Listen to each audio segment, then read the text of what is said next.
வஞ்சகம், வாய்ப்பேச்சு, கொலை, கொள்ளை, போதை, பாலியல் வன்கொடுமை, ஊழல், குடும்ப வாரிசு. இதுதான் 4 ஆண்டுகளில் திமுக செய்த சாதனை. அதிகார அத்துமீறலின் அரண்மனை அண்ணா அறிவாலயம். தமிழகத்தின் சாபக்கேடு இந்த விடியா மாடல் ஆட்சி. விடியல் விடியல் என்று வாக்குறுதி கொடுத்துவிட்டு தமிழ் மக்களுக்கு துரோகத்தையும் துன்பத்தையும் மட்டுமே கொடுத்தது தீய சக்தி திமுக. ஸ்டாலின் ஆட்சி மக்களுக்கு கொடுத்தது வாழ்வு அல்ல, மரணங்கள். ஸ்டாலின் கொடுத்தது வாக்குறுதிகள் அல்ல, மக்களுக்கு போட்ட வாய்க்கரிசி.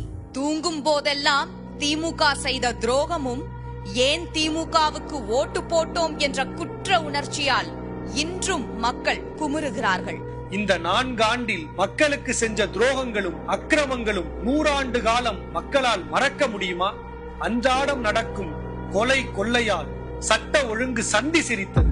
அடுத்து என்ன நடக்குமோ என்று மக்கள் கதறி துடித்தார்கள். விடியா ஆட்சியில் பெண்களுக்கு பாதுகாப்பே இல்லை. 2 வயது குழந்தை முதல் 80 வயது மூதாட்டி வரை பாலியல் வன்கொடுமை செய்யப்பட்டார்கள்.